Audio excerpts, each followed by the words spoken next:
بەناوی خوای بەخشندەی میهرەبان سڵاوتان لێبێ بینەرانی عزیز تەوەری دوانگەی ئەمڕۆشمان تایبەتە لەسەرەوەی کە چۆن درێژە بە دەستکەوتەکانی ڕاپەڕین بدەین دیارە لە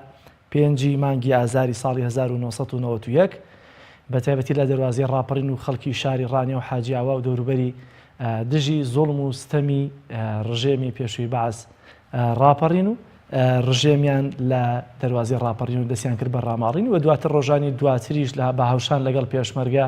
شار و شارچەکانی هەرێمی کوردستان لە ڕژێمی بەعز پاکرانەوە تەوەری ئەم ڕۆژمان قسەی لەسەرەوە دەکەین کە چۆن درێژە بە دەستکەوتەکانی ڕاپەڕین بدەین بە دڵنیاییەوە ڕاپەڕین هەند دەستکەوتێکی زۆر گەورە و گرنگ بووە بۆ گەلی کوردستان و بە تایبەتی بۆ باشووری کوردستان و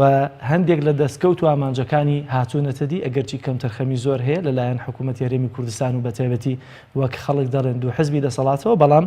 لە ئێستاشدا هێشتا خەڵکێکی زۆر باوەڕی وایە کە دەبێت درێژە بە چنینەوەی ئامانج و دەستکەوتەکانی ڕاپەڕین بدەین بۆی کە هێشتا ئەو ئامانجانەی کە لە پێناویدا ڕاپەڕین کرا بە تەواوەتی نەهاتوونەتە دی بە تایبەتی ئازادی کەسی وە ژیانێکی سەربەستی کە ئەمە ئامانجی سەرەکی ڕاپەڕینی خەڵک بووە. ئازاد عەلی لە تۆڕی کۆمەڵایەتی فەیسبوک باوەڕی وایە چنینەوەی دەستکەوتەکان یا بەردەوام بوون لە بەدیهێنانی ئامانجەکانی ڕاپەڕین بە دانانی سیستەمێکی حکومڕانی دادپەروەر و شەفاف دەبێت. کۆسار کانەبی دەڵێت جار ڕاپەڕین کام دەستکەوتەی هاتووەتە دی جگە لە دەوڵەمەندبوونی بەرپرسەکان نەبێت. دیارە ئەمەش قسەی زۆر و ڕەخنەی زۆر لە ئێستادا لە بەرپرس و لایەنە سیاسیەکان بە تایبەتی دوولایەنی دەسەڵات و لە حکوومەتی هەرێمی کوردستان دەگیرێت لەوەی کە خەڵک ڕاپەڕی بۆی کە ژیانێکی شایستە ژیانێکی سەربەست بەڵام لە ئێستادا دەبینین لە دوای 28 ساڵ لە حکومڕانی خۆماڵی هێشتا قەیرانی موچە هەیە قەیرانی سیاسی هەیە قەیران و کۆمەڵایەتیەکان هەن هێشتا خزمەتگوزاریە سەرەتاییەکان خراپتر بوون باشتر نەبوون نەبوونی ئاو کارەبا سوتەمەنی ڕێگەوبان خراپی ڕێگەوبان بە تایبەتی دەواازەی ڕاپەڕین کە چەخماخی ڕاپەڕین لە ناوچەکانی ڕانیە و بتوێن و پشدەرەوە بەگشتی بوو لە ئێستادا زۆر لە شوێنەکانی تری هەرێمی کوردستان ڕێگاوبانیان خراپەوە ناڕازین بە تایبەتیەوەش کە دەرخەری بوو لە 5 ئەم مانگەدا لە یادی ڕاپەڕین ئەوانەی کە زیاتر ناڕازی بوون و بەشێکی زۆر لە خاوەن شەهیدەکانی ڕاپەڕین بەشداری مەراسیمەکانیان نەکردەوە لە ئێستادا بە جۆرە لە جۆرەکان خەڵک بە چاوێکی پڕشکۆک و جارانەوە سێری یاد و بۆنە نەتەوەیەکان ناکا کە ڕاپەڕین گەورەترین یەکێکە لە گەورەترین یاد و بۆنەکانی بە تایبەتی خەڵکی باشووری کوردستان. سۆران جەزا دەڵێت میلەت ڕاپەڕینی کرد بەڵام کۆمەڵێک کەسی دیاری کرا و بەرهەمەکەی دەخۆنەوەش لەو چوارچێوەیە لەوەی کە ئەگەر چی بڕیار وابوو کە لایەنە سیاسیەکان ئەو کاتەکە لە شاخ بوون لە حەوتی مانگی ئازار بێنە خوارەوە و ئەو کاتە ڕژێمی بەعز ڕاماڵن بەڵام دیارە زوڵم و ستەمی ڕژێمی بەعزتینی بۆ خەڵک شێناوە خەڵک سەرەتا خۆڕسکانە پێشەوە بەروارشکە هێزەکانی پێشمەرگە بەگشتی لایەنە سیاسیەکان دایان نابوو خەڵک ڕاپەڕی دژی ڕژێمی بەعز و ڕاپەڕینیان دەست پێ کرد دوجار لایەنە سیاسیەکان هاتن هاوشان درێژەیان بەم ڕاپەڕینەدا بۆیە ئێستا باوەڕیان وایە گەرچی خەڵک کردی بەڵام ئێستا کۆمەڵێک خەڵکی کاکەسی دیاریکرا و بەرهەمەکەی دەخۆن. سێوە کارۆخ دەڵێت تەنیا ئاواتی بندیوارەکان هاتووەتە دی کە ئەمەش لە سایە و سیستەمە حکومڕانی کە لە هەرێمی کوردستاندا هەیە کە پێچەوانەی خواستەکانی خەڵک بوو کە ڕاپەڕینی تێدا کرد خەڵکێکی زۆر بە بندیوار موچە وەردەگرن لەوەی کە نە هیچ کار و پیشەیەکیان هەیە نە ڕۆڵێکیان هەیە لە ناو دامودەستگا حکومیەکاندا تەنها موچیان بۆ بڕاوەتەوە. هێشت محەممەد دەڵێت بە خزمەتکردنی گوندەکان ئەوانەی کە بوونەتە لانکەی پێشمەرگە دەستکەوتەکانی ڕاپەڕین دەچلێنرێتەوە. کاک عەلی لە هەریرەوە لەگەڵمانایە کاک عەلی لە هەریرەوە کاک عەلی سڵاو لێبێت کۆمنتت لەسەرەوە چییە کە چۆن بکەین یا چی بکرێ بۆی کە بەردەوام بین لەسەر چنینەوەی دەستکەوتەکانی ڕاپەڕین؟ واللهی بەڕێزم هەتا دەستکەوتەکانی ڕاپەڕین بپارێزرێن باشتراوە بۆ خەڵکی خۆمان باشترە بەس وەڵی ڕاپەڕین بەعز بکرێ یعنی ئەگەر ئێستاکە لە کوردستانی خۆمان لە لای سلێمانی ڕاپەڕین هی پارتیایە مەسەلەن یەکێتیە بەس لە هەولێر هی پارتیە. زۆر باشە تۆ لە ئێستادا باوەڕت وایە چەند لە دەستکەوتەکانی ڕاپەڕینە خەڵک بۆچی ڕاپەڕیەوەی کە لە پێناویدا ڕاپەڕیوە ئێستا دەستکەوتەکانی هیچ هاتوونەتە دی هیچ ئامانجەکانی هاتوونەتە دی؟ والله بۆ هەندێک کەس و مەسئول و بەرپرس هاتۆتە دی بەس خەڵکی فەقیری وەکو کەمەندام بەڕاستی زۆر مەغدورە لە حکوومەتە بەڕاستی ئەوانەی فەقیرن زۆر مەغدورن هەر وەکو لە بەرنامەکەین گۆ ئاماژە پێکرێ بەڕاستی یعنی هیچیان نهاتوونەتە دی خەڵک بۆەوە ڕاپەڕین ئەکا کە لە ژیانێکی خۆشە بزی بەڵام بەداخەوەی تر زۆر سپاسانەکەم دەستان خۆش بۆ بەرنامەکەتان زۆر مەمنون. زۆر سپاس بۆ تۆش کاک عەلی. کاک حەمە ڕەشید میوانی هەمیشەییمان لە ژاراوە لەگەڵمانایە. کاک حەمە ڕەشید سڵاو لێبێت، کۆمنتی ئەم جارت لەسەر تەوەرەکەمان چییە؟ دەست خۆش بێت، تەوەری جوانە. من بەڕای من ڕاپەڕین شتێکی باش بوو. 35 ساڵ چەسانەوە 35 ساڵ نەهامەتی تێگەیشتی بەڕاستی درەندە بوو لە یەقەمان بۆ ئێستا زووە کە بە خۆماندا بچینەوە. ئەوانەی کە دەسەڵاتدارن غەدر لەو میلەتەی دەکەن لەبەرەوەی کەس سەحەبی نەبوو کاکە. ئەوە خوا یارمەتی داین و ئیدی بێعەقڵی سەدامی گۆڕ بە گۆڕ وای لێ هات کە تووشی ئەو نەهامەتیەی بوو ئاوەڕچی. بەڵام داخەکەم زۆریان ناڵم هەموویان. خەڵکی تێکۆشەر هەیە لە هەموو حیزبەکان بە تایبەتی ناو دەسەڵاتدارەکانی خەڵکی تێکۆشەری تێدایە، بەڵام زۆری کەلکەدەی باسی لەسەری جاماوە. 35 ساڵ کەم نییە کاکە. ئەو تۆی ئەو دەڕشتی ئێستاش لە ئەزاد بەری ئەوە دەیخۆین تێگەیشتی. زۆر باشە کە حەمە ڕەشید چی بکەین بۆی کە ئەو دەستکەوتانەی تا ئێستا نەهاتوونەتە دی؟ وازە سەروەت و سامان بێنن تۆ ئەویان کردووە. بڵێ چی بکەین بۆی کە ئەو دەستکەوتانەی کە نەهاتوونەتە دی ئێمە بەردەوام بین لەسەری بۆ هاتنەدی ئامانجەکانی دیکەی ڕاپەڕین؟ وەڵی هەر چۆنێکی بێداوانەوانە بکەین کە دەسەڵاتیان لە دەستدایە هەر چۆنێکی بێ ئەگەر هەر نەبێ فشاریان بخەینە سەرێ بە هەموو لایەکمان کە واز لە خۆپەرستی بێنن، واز لە بێگانە پەرستی بێنن، کە چاوی بە کورت هەڵنایە یەکلیمی دووەلی چوزانم واتە زلێزەکان بۆ مەسلحەتی خۆیان دێنە ناومان ئەلواشتمان بۆ دروست دەکەن.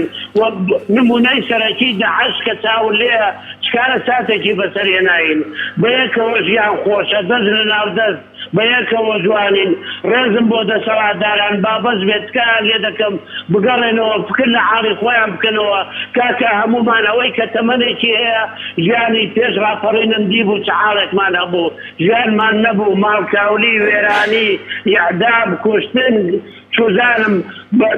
دەیکوشتی پارەی فیشەکەشی لێ دەست پێ دەرژاتیەوە. داوایان لێ دەکەم بە خۆیاندا بچنەوە دەست لە ناو دەست خزمەتی خاک و وڵاتەکەی بکەین. وڵاتێکی بەپیت و بەرەکەتمان هەیە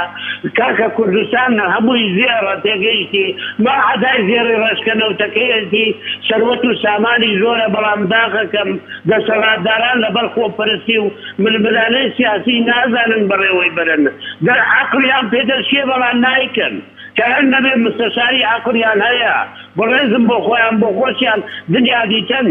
کاکە تەمەنێکیان ڕابواردووە ئەمن لە هەموویان منداڵترم ئێستا تەماحی شتێکم نەماوە بەس ژیانێکم هەبێ لە ماڵە دانیشم تەواوە. داوایان لێ دەکەم باڕێگە بدەن خەڵکی ڕۆشنبی خەڵکی وریا خەڵکی لێزان بێ حکم لەسەر وڵاتەکەی بکە و ژیانێکی خۆش بۆ میلەتەی. زۆر باشە کە حەمە ڕەشید. ئەو میلەتە سەمجیدە ماڵوێرانە با لە یەقەی ئەو نەهامەتەی بێتەوە ئیتر دەستخۆشی لێ دەکەم برای بەڕێزی. زۆر باشە خەڵک ڕاپەڕینی کرد بۆی کە بۆ نمونە ئامانجەکانی بێتە یا لەو ژیانی کاتیدا بۆ خۆت ئاماژەت پێکرد دەربازی ببێ. ئێستا بۆ بەدیهێنانی ئامانجەکانی ترەوە هەر بە خەڵک دەکرێت یا بە خەڵک و دەسەڵاتە کوردیەکە دەکرێت بە هەردووکی پێکەوە؟ بە هەموو لایەکمان پێویستە دەسەڵات لە پێشدا بە خۆی دابشتەوە. دەسەڵات غەدر لە میلەتەکەی دەکا. خۆ ئەگەر نەهامەتی دروست بێتەوە تامین بە ئەوان لە پێشمە توش دەبن تێدەیستی. خەڵکی فەقیر ڕیخەوەی درێژە نەهامەتی زۆر دیوە بەڵام ئەوان باوەڕم وانە ئەوەی کە پاڵپەی ژیانی خۆش دەکا ئەڵپەی سەرمایە دەکا بەرگەی سارد و گەرمی ناگری لەیان قەومی تێگەیشتی خراپتەریان لێ دێنەوانەی کە بیتما بە چاوی خۆمان کە گاشە بەرد و بلت کە بلوکی پێیاندا دەدەن. داوایان لێ دەکەم بە خۆیاندا بچنەوە بەسە سەروەت خەڵکردنەوە سامانی دنیا ناوبانگ و ناوەڕۆیکی جوان شەرتەکە خەڵک مەتحیا بکە ئیتر دەستخۆشی لێ دەکەم. زۆر سپاس کاک حەمە ڕەشید، سپاس بۆ کۆمنت و بۆ چوونەکەی خۆت. دیارە هێش و محەممەد دەڵێ بە خزمەتکردنی گوندەکان ئەوانەی کە بوونە لانکەی پێشمەرگە ئامانجەکانی دیکەی ڕاپەڕین دێتە دی. سەریاس فاڕۆق دەڵێت تا ئەم حکوومەتە گەندەڵە لەسەر حکوم بێت دەستکەوتەکان بەدی نایەن. ئەمەش لە ئەم دید و تێڕوانینە لەو ڕۆ ینی دروست دەبێت بۆ بەشێک لە هاوڵاتیان لەوەی کە حکوومەت هەرێمی کوردستان 28 ساڵە نەیتوانیوە تەنانەت خزمەتگوزارە سەرەتاییەکان بە تەواوەتی بۆ هاوڵاتیان جێبەجێ بکات جایەوەی کە ئامانجە گەورەکانی ڕاپەڕین کە دەیان ئامانجی گەورەی تێدا بوو خەڵک ژیانی خۆی دەخستە مەترسیەوە بە دەیان پێشمەرگە ژیانی خۆیان دەخستە مەترسیەوە گیانی خۆیان فیدا دەکرد بۆی کە ڕژێمی بەعس پاک بکرێتەوە ژیانێکی سەربەستی بەدی بێ بەڵام ئێستش دیارە هێشتا خەڵک ڕازی نییە لەو بەرهەموو دەستکەوتانەی کە هاتوونەتیدی بۆی باوەڕیان وایە دەبێ ئامانجەکانی ڕاپەڕین زیاتر بێنەدی و خەڵک لە ژیانێکی ئاسوودە و ڕەفایەتی زیاتر دابژی نەبەر ساڵی دەڵێ کام دەستکەوت هەموو ناوچە جێناکۆکەکانیان بەجێهێشت بۆ داگیرکەر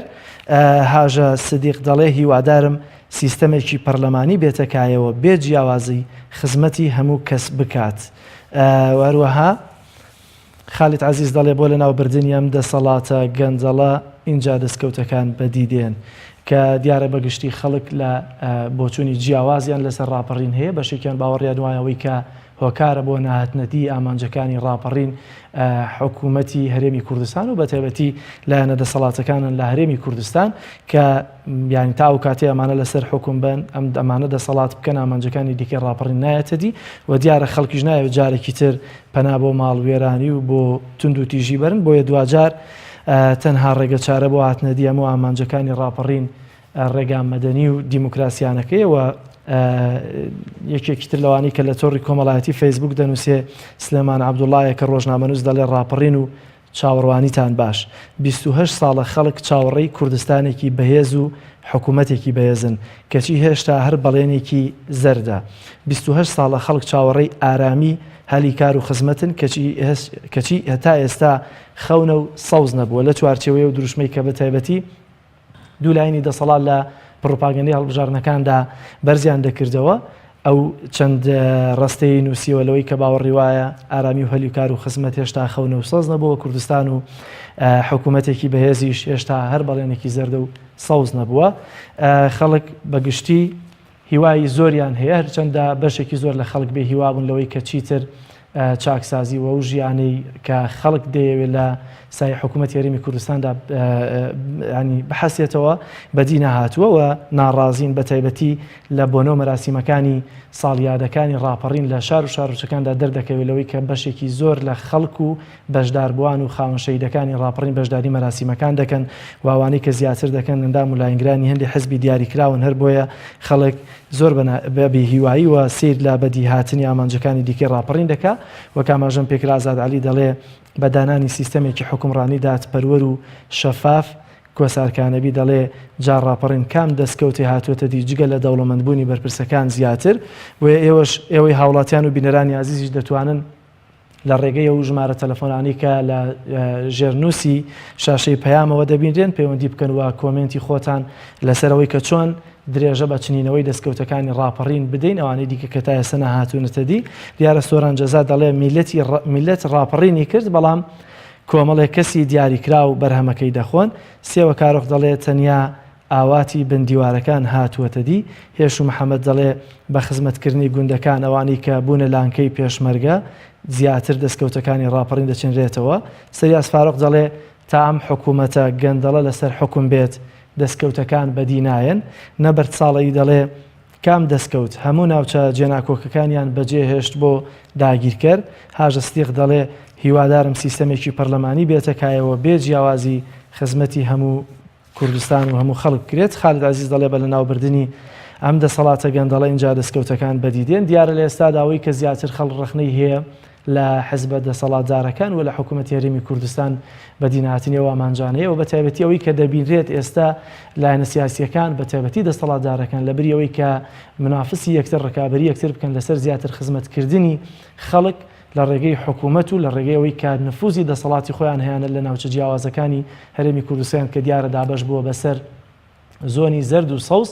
دێن ڕکابەریەوە دەکەن کامیان پێشڕەوی ڕاپەڕینی کردووە و کامیان ئەندازیاری ڕاپەڕین بووە کە ئەمەش لە تۆڕە کۆمەڵایەتیەکان زیاتر ڕوبەڕووی ڕێخنە دەبوونەوە لەوەی کە ئەوەی ڕاپەڕینی کرد بڕیارێکی خۆڕسکانەی خەڵک بوو چونکە بڕیار وا بوو کە لایەنە سیاسیەکان و هێزی پێشمەرگەی لایەنە سیاسیەکان لە حوتی مانگ بێنەوە ناو شارەکان و ئاوەدانیەکان کە لەو کات لە شاخ بوون بەڵام دیارە خەڵک بڕیاریدا لە 5 مانگ ڕاپەڕین بکات و بێنە سەرجادەوە و کاتە ڕژێمی باس لە دەواازی ڕاپەڕینەوە دەستکرا بە ڕاماڵینی لەلایەن خەڵکی خۆڕسکی کوردستانەوە. ئێوەی هاوڵاتیانی عزیز بینەرانی عزیز دەتوانن لە ڕێگەی ژمارە تەلەفۆنەکانەوە پەیوەندی بکەن و کۆمنتی خۆتان و بۆچوونەکانی خۆتان لەسەرەوەی کە چۆن دەستکەوتەکانی دیکەی ڕاپەڕین دەچێنرێتەوە ئاماژە بکەن و بۆچوونی خۆتان بخەنە ڕووەکەوەی کە بەشێکی زۆر لە هاوڵاتیان لە ڕێگەی تۆڕی کۆمەڵایەتی فێسبوک و پێیجەکانی پەیامەوە کۆمنتی خۆیان دەخەنە ڕوو. هاوڵاتیەکی دیکە دەڵێ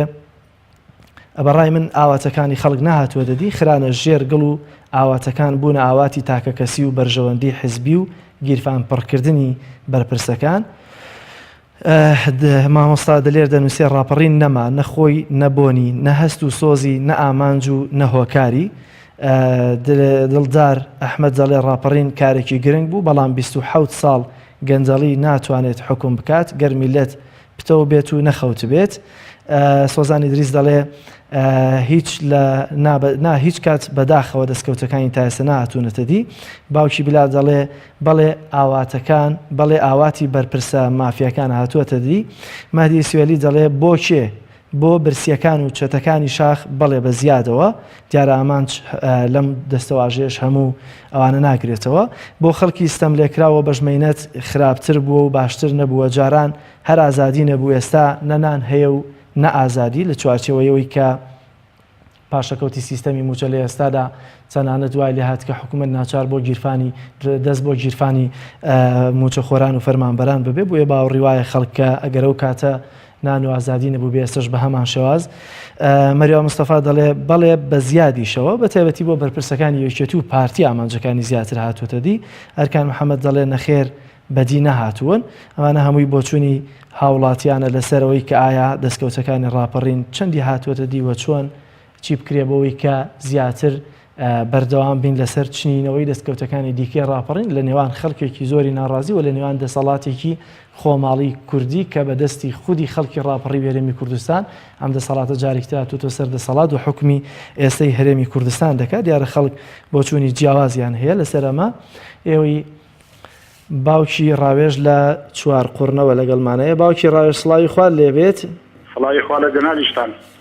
سپاس بۆ پەیوەندیەکەت. پێمان بڵێ کۆمنتی جەنابەت بۆچوونی جەنابەت لەسەر درێژەدان بە چنینەوەی دەستکەوتەکانی دیکەی ڕاپەڕین چۆنە؟ بەڵێ باوکی ڕاوێژەکە گوێت لە من بێت کۆمنتی جەنابەت لەسەرەوەی کە چی بکرێ بۆی کە دەستکەوتەکانی دیکەی ڕاپەڕین بچێنرێتەوە. داوا لە حاکمان و حکمڕانانی کوردستان دەکەم. طبعا حکوومەتی بەعز خەڵکی کوردستان لە ئەندامی زوڵم و زۆری ڕژەمی بەعز ڕاپەڕینی کرد وایە؟ بەڵێ دەڵێم ئەگەر ئەوانیش ئەو کار بەدەستانە ئەو حکمڕانانەی هەرێم بەڕێی ئەوان دابڕۆن حتا نووسی ئەوانیان یعنی لێ چاوەڕوان دەکرێت. باشە تۆ باوەڕت وایە باوکی ڕاوێژ چی بکرێت بۆ نمونە خەڵک لە ئێستادا ئەگەرچی گەورەترین دەستکەوتەوەی کە ڕژەمی پێشووی بەعسمان لە کۆڵ بوویەوە ئێستا چی بکرێ بۆی کە دەستکەوتەکانی تر ئەوەی کە ڕاستە 28 ساڵ حکومڕانی کوردی تا ئێستا نەهێناوەتە دی چی بکرێ بۆی کە ئەو دەستکەوتانی تر بێتە دی؟ وەڵای ئەوە بکرێ یعنی دام و دەستگاکان بە نیشتیمانی بکرێن یعنی قۆڕەکاری نەمێنی حیزبەکان لە سوڵتە دوور بخرێنەوە یعنی بەوەی بەڕای من دەتوانی دەستکەوتەکانی ڕاپەڕین بپارێزرێت. واتە بەم شێوازە دەکرێت. ئایا بەتەنها بە خەڵکی ڕاپەڕی و دەکرێت لە ئێستادا حکومڕانیەکی کوردی خۆماڵی هەیە دەبێت خەڵک و حکوومەت پێکەوە ئەم دەستکەوتانە بچنێنەوە؟ بەڵێ بالفعل وایە ڕاپەڕین بە هەوڵ و کۆششی هەموو لایەنەکان کرا دەبێ بەرهەمەکەشی بەشی هەموو لایەک بێ نابێ هەندێک لایەن دەستی بەسەردا بگن و کۆڕشی بکەن. ڕاپەڕین بەرهەمی ڕاپەڕینی هەموو کوردایە نەک بەتەنەی چەند لایەنێک دەستی بەسەردا بگرن و خێر و بێری بۆ خۆیان برن وایە؟ باشە باوەڕت وایە تا ئێستا بۆ نمونە کێ سوودمەند بووە زیاتر لە دەستکەوتەکانی ڕاپەڕین؟ وەڵاهی داوە دیارەوە لەبەر چاوە ئەو دەستکەوتانەی کە ئێستا تۆ چاوەڕێ دەکەی لە دوای ئەمڕۆ بۆ نمونە بکەوێتەوە دەستی خەڵک چی و چین یاوە ئامانجانە چین کە تا ئێستا نهاتوونەتە دی؟ وەڵاهی ئامانجەکان زۆرن کە نەهاتوونەدی هەندێک شتکراوە بەڵام ئامانجەکان زۆرن ینی بەڕای من ئامانجی هەرە مهم ئەوەیە حکوومەت لەژێر دەست سوڵتەی حیزب بهێنرێتە دەرێ حکوومەتایەتی خۆی بکە حیزب حیزبایەتی خۆی بکە ئامانجی سەرەکی بەڕای من ئەوەیە واتە لێگەڕێن حکوومەتێکی بێلایەن و دابمەزرێ کە لە حەوتانی باش پێک بێت زۆر باشە سپاس باوکی ڕاوێژ دەچمە لای کاکسۆران لە بنەسڵاوەوە کاکسۆران سڵاو لێبێ کۆمنتی جەنابەت لەسەرەوە چییە کە چۆن درێژە بە چنینەوەی دەستکەوتەکانی دیکەی ڕاپەڕین بدرێت ئەلو سەلام عەلەیکم دەستخۆشتەوەرەکەتان لێکم عەلەیکم سەلام سەرچاوم کاکە جان ڕاپەڕین بۆ کرابۆی گەلی کورد لە دەست حیزبی بەعسی تەوسێنەر نەجاتی بێ و خەڵکیش کردی و بەرهەمەکەشی بەڕێی خۆم وەکو تاکێکی کورد بەرهەمەکەشی ئەم حیزبە باڵا دەستانای خۆن ئەم بەرهەمەی کە بەرهەمە هاتووە لێ ڕۆژێکی وەکو ئەمڕۆیە وەلو ئێمە گلەی ناکەین چونکە لە چاو ئەگەر بەڕابرد و بەراوردی بکەین خەتێکی زۆری پێکە بەڵام عەدالەتی شەر بوو خۆشە ئەگەر ئەنجام بدرێت ئەمانە بە عەدالەتی داهاتەکە دابەشی سەری ئەم خەڵکە ناکەن چونکە ویلی بەرەمە هاتووە چییە پێشتر ئەمانە نەوتیان بەدەستەوە نەویستە نەوتیان بەدەستێت پێشتر کۆمپانیان نەویستە کۆمپانیانێ پێشتر مەسەلەن هیچیان نەبوویستە صاحب زۆر شتن هی خۆیان نا بەشک و بەڵکو هین هاوڵاتی بەڵام وانە بە عەدالەتی دابەشی سەر هاوڵاتیانی ناکەن زۆر باشە واتە باوەڕ وایە ئێستا ئەو ئامانجانەی کە پێویستە بێن دیوەتە ئێستا نهاتوونەتە دی چی و چین خەڵێک لە ئێستادا زیاتر پێویستی چییە لە سایە حکومڕانێکی ئەگەر عادل بێت وەڵی خەڵک چی هەیە بەس عەدالەت بێت تەنانەت ئەگەر بەس عەدالەت بێگەر باشەکەوتیش بکەقەی ناکە بەڵام عەدالەت بێ بەڵام ئەمە عەدالەت نیە چتە دام و دەستگایەکی حکومەتەوە بەرگیلدانەیە مەسەلەن فێڵکردنێ لە وڵاتی ئەو عەدالەتی نابێ بەو شێوەیە بەڵام ئەگە عەدالەت بێ قەی نابێ بە هەر شێوەیەک دەسەڵاتداری بکەن بەس عەدالەتن بەڵام چیرکەنەوەی جووا تووشیان بووینەوە سەر خۆمان نازانین بۆ چۆڵگەین بچین بۆ دەروی وڵات لەو ئاوای ئاخینکەی لێرە مێنیتەوە بە ناچاری بێت سەرکوت کرێ دانیشی بژێری زۆر باشە تۆ باوەڕ وایە بە هاتنەدی ئامانجەکانی دیکە تەنها بە خەڵک دەکرێت یا بە خەڵک و ئەو دەسەڵاتە حکومڕانی خۆماڵی کە ئێستا هەیە بە هەردووکی وای بە هەردووکی ئەگەر بێتە سەر حەقی بازووکی چونکە من ناڵێم گەشت حیزبەکان خراپان دێ حیزب هەیە ئەبێەوە حیزبانە لەگەڵ خەڵکی هاتن ناڵێم هەمووی چونکە مەسەلەن هەندێک حیزبمانەیە ئەوانەوە دیارە بۆ خۆیان لەو دوورە ڕاوەستانستی خەڵکیەکە زیان بە کەس ناوسێ بۆ خۆیان لا بەسەر خەڵکان لێدەن بەڵام ئەگەر خەڵک و ئەو حیزبانەی تر کە خەڵکیانەوێت ئەگەر تەفاهم بکەنەوە وەختا توانن شتێک بکەن بەڵام من ڕئیم وایە شیان خراپترە بێ باشتر نابێت چونکە هەندێک حیزب هەیە کە گومانەکە دەنگی کەم بگرێت دەنگی زۆری زیادی کردەوە حیزبی شێ دەنگی ڕاستەقینەی خۆی هێناوە لێ کەم کراوە و ئیتراوە نەعەدالەتیەوە ئەوە مشتێ بوو لە خەرمانەکە ئەوە نەعەدالەتێکی بچووک بەحسم کرد کە لە هەڵبژاردن مافی تاکە کەسەکە لە دایکە بێت مافی دەنگانی هەیە ئەوە نمونەیە بوو بۆتانە بەحث کرد زۆر باشە سپاس بۆ تۆ کاکسۆران لە بنەسڵاوەوە دیارە بۆچوونی جیاواسەیە بەشێک لە بەتایبەتی باوکی ڕاوێژ ئاماژەی بۆ کرد کە پێویستە بۆی کە دەستکەوتەکانی دیکەی ڕاپەڕین بچێنرێنەوە پێویستە بە نیشتیمانیکردنی دام و دەستگا حکومیەکانەوە دوورخستنەوەی دەستی حزب لە حکوومەتە ینی واتە و کاتی کە حکوومەت حکومڕانی خۆی بکە و دەستی حزب لێ بە دوور بێت و بە دوور لە بەرژەوەندەکانی حزبی بەتایبەتی دوو حزبی باڵا دەست کارکات ئەو کات دەکرێت قسە لەسەرەوە بکرێ یا دەستکەوتەکانی دیکەی ڕاپەڕین دێتە دی و بەتایبەتی یەکێکتر لە هاوڵاتیان ئاماژە بەوە دەکا کە پێویستە حکومڕانیەکی عادل هەبێ ئەگەر نەبوونی و کەم و کورتیەکیش لە هەر شوێنێکی یا دەستکورتیەک لە حکوومەت هێرێمی کوردستانە هەبێ دەبێ بە پێوەری عەدالەت بێ واتە بۆ هەموو کەس بە پێوەرێکی عەدالەت دابەش بکرێت ئەگەر چی کەم و کورتیەکانیش بێ کاک دەشتی لە سلێمانیەوە لەگەڵمانەیە کاک دەشتی سڵاو لەبێت کۆمنتی جەنابەت لەسەرەوە چییە کە چی بکرێ بۆی کە دەستکەوتەکانی دیکەی ڕاپەڕین بهێنرێنەتی سڵاو لێرەکەم باشی سەر چاوەکانم سڵاو لە تۆش بێت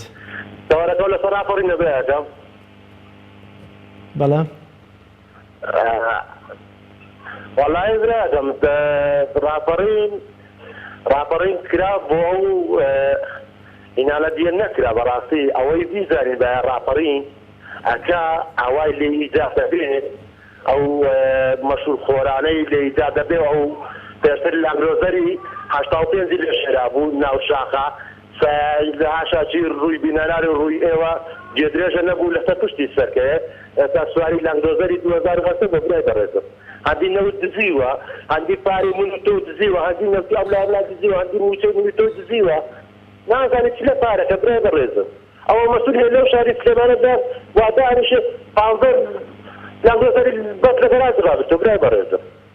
15 دانێ بەس لە گەراج ڕابێتەوە برای بەڕێزم ڕاپەڕین کرا بەخوا بۆ منتو نەکرا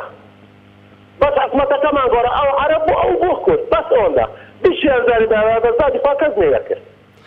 زۆر باشە چی ئێستا بۆ چی گۆڕاوە لە بۆ خەڵک و چیش ماوە بێتە دی بۆ خەڵک برای بەڕێزم وەڵا شتەکانم برێن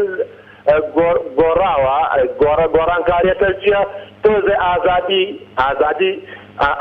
ئازادی بووە ئازادیەکە بەرچاوە ئازادیەکە بەس تۆزەش کەشی ماوە برای بەڕێزم ئێستاوە لە 2004ەوە حکومەتی خۆمان ئەوە موچەی فەقیری بڕیوە موچەی کەنانداوی بڕیوە فەقیرم نان نییە بیخوات بەخوان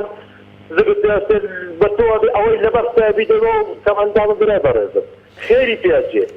دێژنانە ڕەمەزانان کاتی بۆ خڕەکەنەوە برای بەڕێزم ئەوە گوناح نییە ئەوە گوناح نییە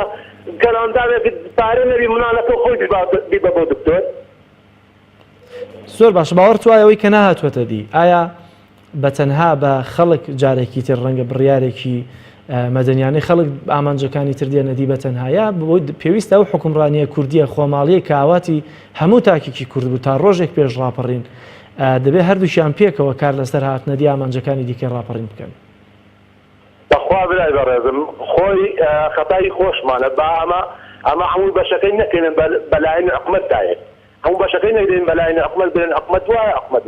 حکومەت هەندە ئیشی کردووە ملەتەکەی خۆمان بە هیچ تێرایی نایە زانی چۆن بە هیچ تێرانە دوو ئەوەل شبات بۆ ڕوویە موچە لە کاتی خۆی هات قەیرانی دارایی نەبوو لە کاتی خۆی هەموو موچەکەکە نەبوو سلفە هەبوو سلفەی عقاری هەبوو سلفەی بێکاری هەبوو هەموو شتێک هەبوو بەس ملەتی خۆمان لە هاریەوە هاتە برایەکە لە هاریەوە هاتە نازیت کێشەیەک نەبوو لە عەبەی شباتە زۆر باش دە 15 نەفەریان شەهید کرد و هەر کەس چۆ ماڵی خۆی ئەم سەر و ئەمسەری هیچیان نەکرد زۆر باشە دەستەکانت خۆش بێت کاک دەشتی کاک عەبدوڵڵا لە سلێمانیەوە لەگەڵمایە کاک عەبدوڵڵا سڵاوت لێبێت ئەگەر بۆ چوونی خۆتم پێ بڵێ چۆن درێژە بە چنینەوەی دەستکەوتەکانی دیکە ڕاپەڕین بدەیت من ئەم دووسێ دیارە شارە بۆ خوێنمەوە کە دام وایە ئەمەیە هۆی گەندەڵی و هۆی نەهاتنەدی هەموو ئاواتەکان زۆر باشە فەرموو ئەڵێ شیری نەوت لە شیری دایک شیرینترە مناڵ کە بوو تا 2 ساڵ شیری دایکی ئەخوا پاش 2 ساڵ ئەبرێتەوە لەسەر ئەمری خوا کەچی هەندێ پیاوی گەورە لە بادی مەمەک بۆری نەود ئەمژن ئەڵێن خۆمان نابڕینەوە مەگەر بمان کوژن ئەمە دەری ئەخا کە نەوت شیرینترە لە شیر بۆیە ئەوەی نەوت بمژێ نابڕێتەوە هەتا نەبێ زۆر پیر ساخوایە کارێ بکەی ئەو نەوت مژانە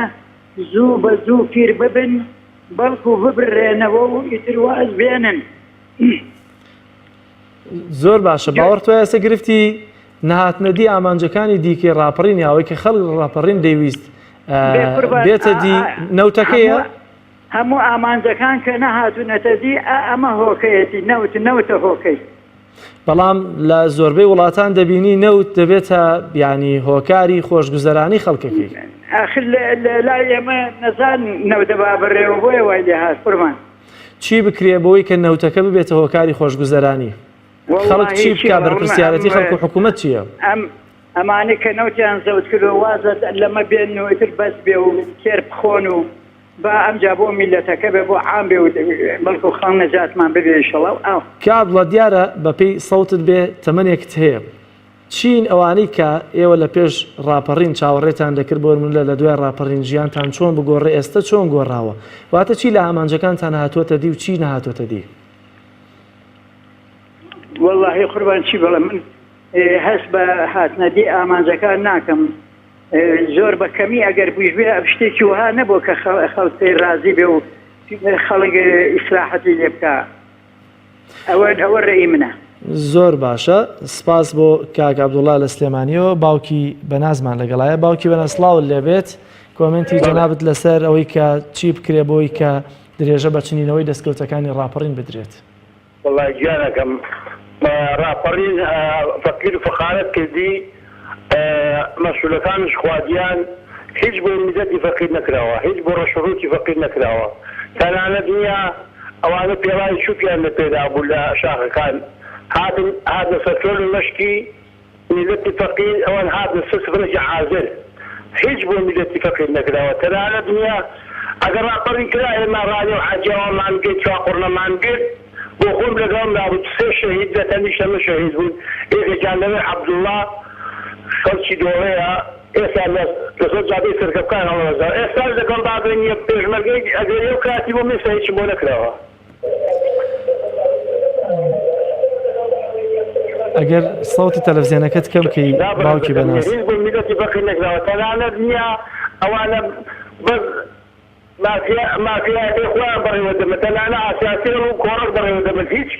هیچ کە بۆ میلەت نەکراوە بەس ئەو شتانە بەڕێوە دەبن. ئاخر باوکی بەناز یەکجار بێویژدانیش نییە بۆ نمونە بڵێن هیچ نەگۆڕاوە هەرەوەی کە جاران بۆ نمونە بەعەز دەڵێن خۆزگار بە قەڕی سەدام حوسێن زانی بە هینا بە مەسەر جادەی قدامە خۆڵەکەی بێم خۆڵەکەی ناچکەم کەمێک بێویژدانیێنە لەوەی کە بڵێن هیچ نەگۆڕاوە بۆ نمونە ئەو هاوڵاتی پێش تۆ دەیوێت خۆڵەکەم ماز دەکرد خۆزگار لەم کرد بۆ یەکجار وات لێ هاتووە کاوات بخوازی بە نەکردنی ڕاپەڕین ئەو ڕاپەڕینم نەکرد بە خۆزگای خدا ئەو ڕاپەڕینم نەکرد با نەگەوا بەیە. باوکی بەناز ئەگەر گوێت لە من بێت ئەگەر گوێت لە من بێت سەوتی تەلەڤیزیۆنەکەی خۆت کەم بکە لە تەلەفۆنەکەەوە گوێ بۆ من بگرە هەر هاوڵاتیەک پێش تۆ دەیوێت بۆ من لە سەردەمی بەعەز دەیکوشتی تو پارەی فیشەکەشی لێ دەستەندی خۆی ئێستا بم شێوازە نییە یانی تۆ باوەڕت وایە یەکجار دەکرێت بڵێن هیچ نەگۆڕاوە ئەگەر ڕاپەڕینێکی کراوە ژە تەمەنە بە دەوری ساڵی دایە خۆزگار ڕاپەڕینێکی بەرزی بام بە چاوی خۆ نییە هاتان بۆ شەر ئەگەر ڕاپەڕینێکم دروست کردەوە. زۆر باشە سپاس بۆ تۆ باوکی بەناز دیارە باوکی بەنازیش زۆر سپاس ناڕازیە لەوەی کە ئێستا لە ئارادایە و حکومڕانی کە ئێستا لە ئارادایە کاک هەنگاو لە چۆمانەوە لەگەڵمانایە کاک هەنگاو سڵاو لێبێت پێم بڵێ کۆمنتی جەنابەت لەسەر تەوەری دوانگەی خەڵکی ئەمڕۆمان چییە؟ تەوەرەکە لەسەر چییە بڕێت؟ چۆن درێژە بە چنینەوەی دەستکەوتەکانی دیکەی ڕاپەڕین بدرێت؟ بڵێ ئێمە ئەم ڕاپەڕینە کە کرا بۆ ئازادی بوو بۆ عەدالەت بوو بۆ ژیانی هەموو کوردستان بوو بەڵام بە پێچەوانەوە لە دوای گۆڕینی دەسەڵاتێکی دیکتاتۆر و دەسەڵاتێکی تۆقێنەرتر دروست بووە ئێستاش ئێمە دەمەوێت بڵێم مەترسیەکی زۆر گەورەیە کە مرۆڤ لە گۆشەیەکدا خۆی گۆشەگیر بکات لە بەردەمیشیدا ڕۆژانە دەیان کارەساتی دڵتەزێن و گرفتی نەخوازرا و ڕوو لە وڵاتەکەی بکات ڕاستە لە داهاتوودا سپازە بەلاعەکان ڕوو لە ئاشتەوایی دەکەن و چەکی کۆکوژ و وێرانکەر دیان بە مرۆڤ ناگەیەنێت بەڵام ئێمە هێشتا ساڵانێکمان ماوە دەستی ئومێد ڕامان دەکێشێ و پێمان دەڵێ سڵ مەکەنەوە ئەمڕۆ ڕاپەڕن. زۆر باشە ئێستا کاک هەنگاو باوەڕت وایە چی لە دەستکەوتەکانی ڕاپەڕین ماوە بێتە دی و چی بکرێ بۆی کە ئەوانەش بهێنرێتە دی؟ دەستکەوتەکانی ڕاپەڕین دیگە لە وێرانکاری و بەتاڵان بردن هیچی تر نەبووە هەر لە دوای ڕاپەڕینەوە کە ڕاپەڕین کرا خەڵکی کوردستان کە ڕاپەڕی بە گەورە و گچکە و پیر و لا و هەموو چینەکان توانیان ڕژێم ڕاماڵکە ڕژێم بەرگەی نەکرد تێکڕای خەڵک بەڵام ئەو کۆمەڵە کەسان نەیان دەتوانی لە دیوی ئێران ئاو دیوی سنووری کوردستان بن ڕژێم قەت و عامی دەکردن بەڵام کە کوردستان ئازاد کرا ئەوان دەستیان بە پاساڵ بەر وەک فرۆشتنی دوای ڕاپەڕین فرۆشتنی ئامێرەکان ئەوەی کە ڕژێن بەعەز دەست بە سەجاگیرا بووی دەوڵەت بۆ فرۆشتنی سنووری ئێران وە دواتر کە هەڵبژاردن پەنجا بە پەنجا وە دروستکردنی شەڕی ناوخۆ و ڕاکێشانی سوپای ڕژێمی بەعەز و ترکی بەڵام کاک هەنگاو بڵێ ئێستا خۆ ئەگەر ئەم دەسەڵاتەش خەڵی ناڕازی بێت ئەگەر بڵێن هیچ جیاوازێکشی لەگەڵ ڕژێمی بەحسانە بێ خۆ پێویست ناکات جارێکی تر ڕاپەڕین سنووقی هەڵبژاردنەکان هەیە ئێستش خەڵک زۆری نەدەنگیاوەتەوە بەم دوو دەسەڵاتەکە حکوومەت هێرمی کوردستانیان بەدەستە چی بکرێ بۆی کە خەڵک ینی ناشکرێ بڵێ خۆپەشیمانی لەو ڕاپەڕینی کە کردومانە بەڵام چی بکرێ بۆی کە دەستکەوتەکانی دیکەی ڕاپەڕین بهێنرێنێتە دی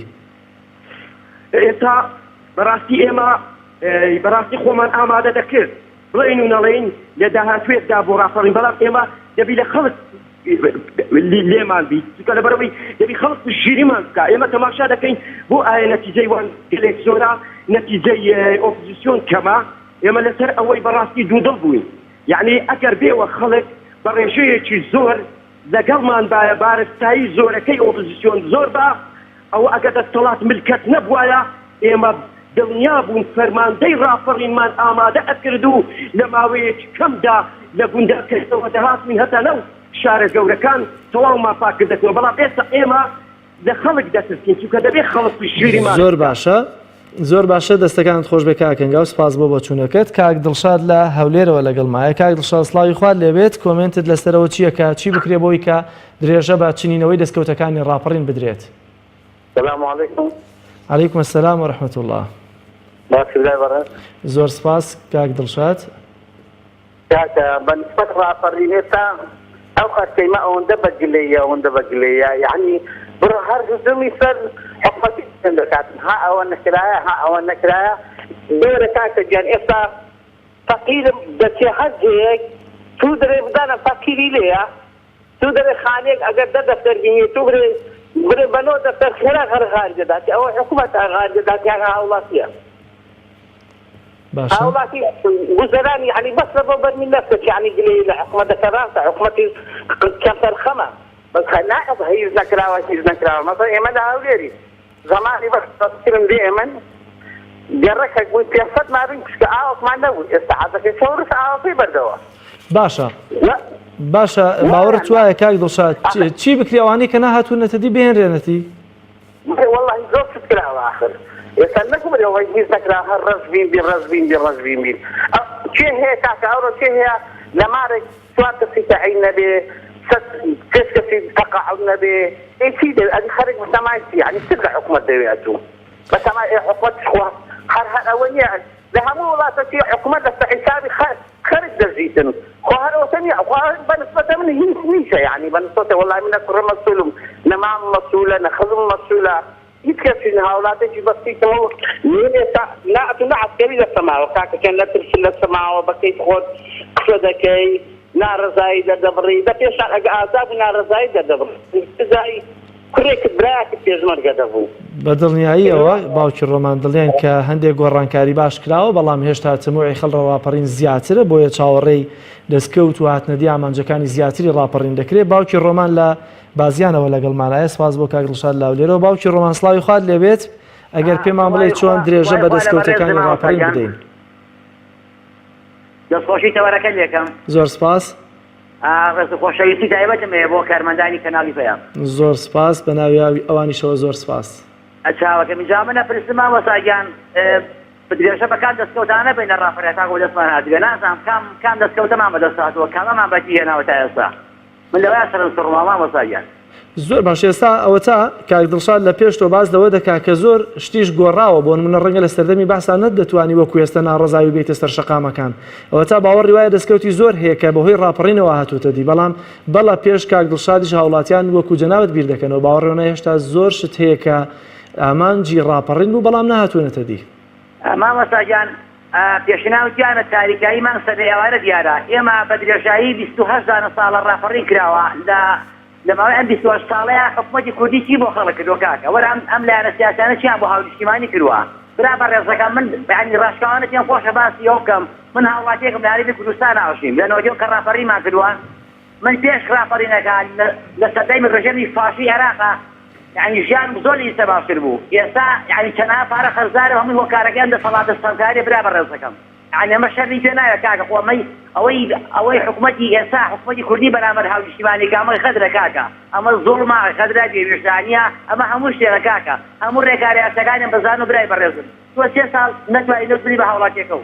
نتوانی معاشی خەڵک بێکاکە جا نتوانی وەستی کەسوکاری شەیدان باشکەی نتوانی ڕێگاوبان باشکەی کارەبا چێ کارەبا يعني شتێکی زۆر ئاساییە کارەبا بۆ خەڵک چاکەی يعني ئەو بۆ گەلێک شوێ ئێستا قادیە کاکە شوێن وایە 15 ڕۆژانێ ڕۆژ ئاردنیە يعني ئەمە چی ژیانێکە يعني ئەمە کام دەستکەوتێکی ئێمە شانازییەوە بکەین کە سیاسەکان شانازییەوە کە برای شیرنم باشە خەڵکی کوردستان خەڵی خەتای خۆشێتی ماوەساگیان يعني من قەنەعەتم وایە خەڵک ئەڵێم کەسە ئەلفێکی بەسە ئێمە ساڵێ دوان چوار کاکە ئەمە چەند هەڵبژار نەکردی ئەم میلەتە هەر دەنگای پێ دەن باشە باوکی ڕۆمان ئەرکی خەڵک چییە باوکی ڕۆمان ئەرکی خەڵک چییە بۆ هاتنەدی ئەو ئامانجانەی کە وەک خۆت ئاماژەت پێکرد ڕاپەڕین کرا بۆی کە ژیانێکی شایستە کارەبا هەبێ ئاو هەبێ ڕێگەوبان باش بێ بۆ نمونە ئازادی هەبێ ئەرکی خەڵک چی ئێستا بۆ هاتنەدی ئەم دەستکەوتانی کە تا ئێستا نەهاتوونەتە دی بەڕێزەکەم ئەرکی خەڵک ئەوەیە ئێمە هاونیشتیوانین هەموو 4 ساڵجاری هەڵبژاردن نەکرێ خەڵک ناکێت دەنگ بدا بەلایەنێک کە بزانێ خزمەتێکا سوور ئەزانێ خزمەتی ناکاتێت دەنگەدا بۆ کاکە بانگەشەی بۆ کە تەزویری بۆ کە سوێنی بەدرۆ بۆ خوارد و لە ڕووی جەنابتان خەڵکی هاونیشتیوانیان یعنی ئاستی وشیاریمان زۆر لاوازە کەواتە بە هوشیاری خەڵک دەکرێت بەڕێژێکی باش بەرز بەلادی کوردستان ڕۆژ بە مەد ڕۆژە ناگەی براشی دنم ئێمە هەرێمێکی پێکاتین لە 4 پارێزگا دەسەڵاتی کوردی حکوممانەکە بەڵام بەداخەوەمان تەوسێنەوە کاکە و ئازادی چێ برا خۆشەوە من دووکەری بە قسەکەم ئازادی مافیە قابلە خۆشیان چێ برای بەڕێزم زۆر باشە سپاس بۆوان نادێ کاکە نازانم چی دەم داهاتاکە ئەمە مفارۆنەوەتە بۆی چووە بن کاکە دەستخۆشی سپاس بۆ باوکی ڕۆمان لە بازیانەوە کاکشوان لە سلێمانیەوە لەگەڵمانایە کاکشوان سڵاو لەبێت کۆمنتی جەنابەت لەسەرەوەی کە چی بکرێ بۆی کە درێژە بە چنینەوەی دەستکەوتەکانی ڕاپەڕین بدرێت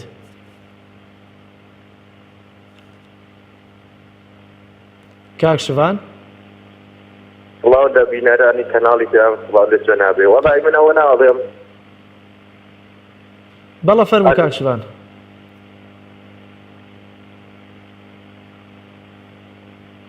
کاکشوان ئەگەر بکرێت تەلەڤیزیۆنەکەت کسکەی لە تەلەفۆنەکەەوە گوێ بۆ پرسیارەکانی من بگریت هەر لە تەلەفۆنەکەش وەڵام بدەیتەوە پێم بڵێ چێ بوو کاک نێوشیرۆن